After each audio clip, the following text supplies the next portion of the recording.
අද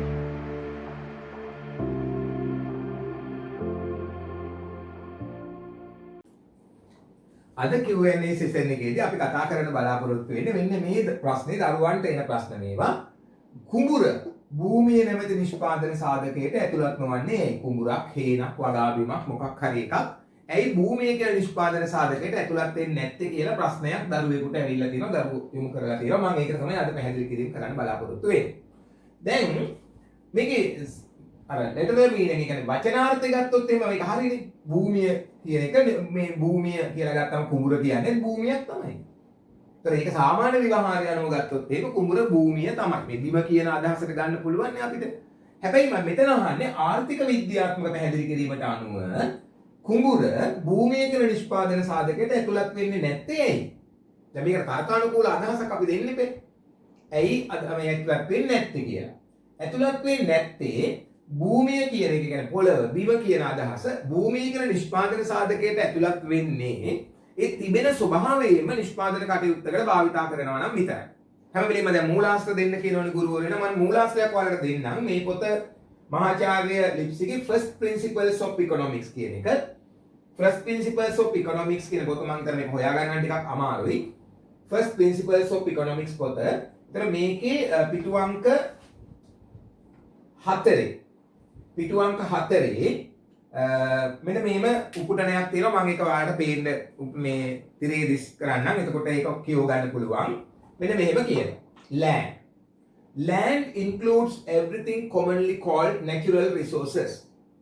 It include කියන තැන it include the surface of the earth itself in the condition that nature provided it. ඊට පැහැදිලිව ඔන්න අර්ථකථනය පැහැදිලිව කියනවා. භූමිය ගන්න අපි in surface of the earth පොළව මතු පිට කොටස ගන්නවා. හැබැයි in the condition that nature provided it.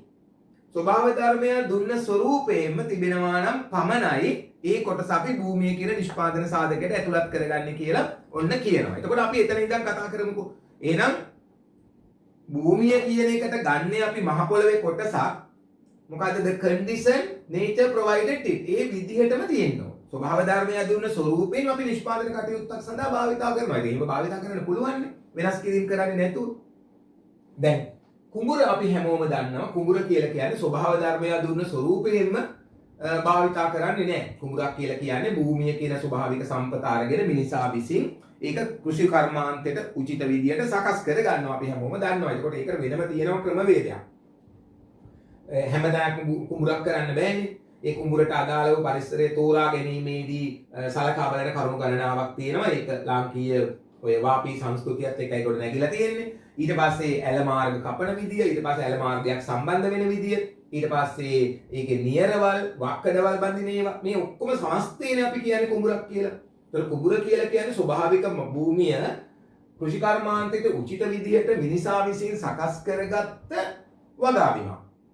එතකොට අපේ අර්ථකථනයට අනුව ඒක වැටෙන්නේ ප්‍රාග්ධනයට. මිනිසා විසින් නිර්මාණය කර ගන්නා ලද නිෂ්පාදන ආධාරක. එතකොට කුඹුරක් අයිති වෙන්නේ කුඹුරක්, හේනක්, වගාබිමක් මේ සියල්ල අයිති වෙන්නේ ප්‍රාග්ධනයට. මොකද අර අතන නිර්වචනේ ඒ නිර්වචනයට අහු වෙන්නේ නැති නිසා.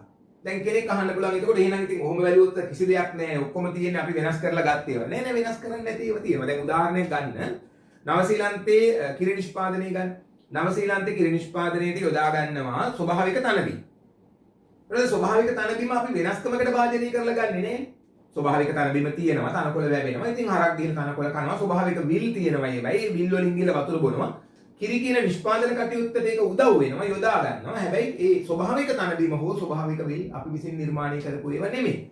එතකොට ඒක ඒ තියෙන ස්වરૂපෙමනේ අපි පාවිච්චි කරන්නේ. අපි වෙනස්කමකට භාජනය කරලා නැහැනේ. අන්න ඒ නිසා ඒවා ගන්න පුළුවන් භූමියට. හැබැයි මේ කුඹුරු හේන් වගේ දේවල් භූමියට ගන්න බෑ. ඒව ඇතුළත් වෙන්නේ ප්‍රාග්ධනය කියන නිෂ්පාදන සාධකයටයි.